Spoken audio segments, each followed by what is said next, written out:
زه ملامت وم او ته ځکه په حقه وې چې زه ملامت وم او ته ځکه په حقه وې چې ستا په واده کې خلک زما له جنازې نه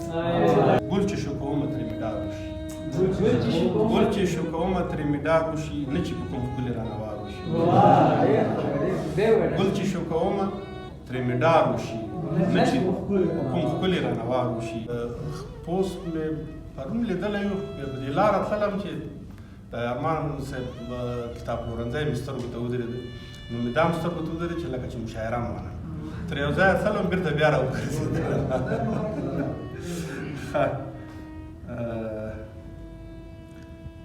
زه به یو دوه غزل درته وایم مننه یو پخوانی غزل اوس مخکې ته راغی چې په رڼا ورځ په شنه اسمان ستوري له شپې نه زیات وو په رڼا ورځ په شنه اسمان ستوري له شپې نه زیات وو د شور دنیا او سکوت له اندازې نه زیات زه ملامت وم او ته ځکه په حقه وې چې ستا په واده کې خلک زما له جنازې نه زیات او کومه شیبه مې چې ته ولیدې او څه راوشول کومه شیبه مې چې ته ولیدې او څه راوشول هغه تاثیر پر ما له هرې حادثې نه زیات او ښایي غنم به ډېر له ډاره راختلي نه وي ښایي غنم به ډېر له ډاره راختلي نه وي ګنې شیندلی خلکو تخم له غلې نه زیات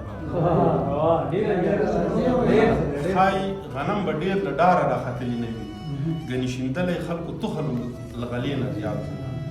او مینه مې څه وکړه چې سر مې پکې ونه شینده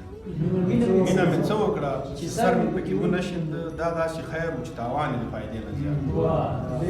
او حیرانه زه هم باید دومره پرې ډېر زیات مین وای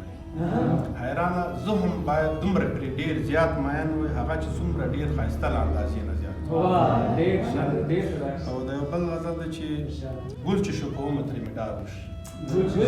ګل چې شو کومه ترې مې ډار وشي نه چې په کوم ښکلي رانه وار وشي ګل چې شو کومه ترې مې ډار وشي نه چې په کوم ښکلي رانه وار وشي او هېر یې کړم خو بیا چې مخامخ راشي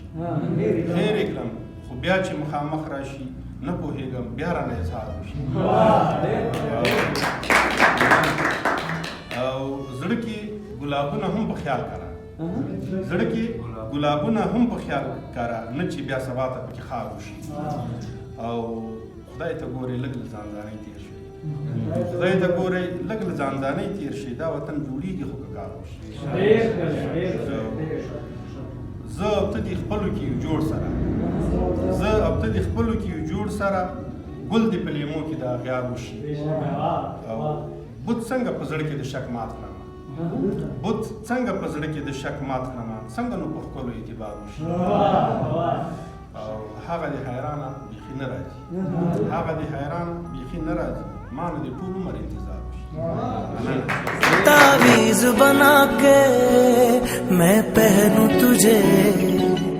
दिल घर है खुदा का ना छोड़ इसे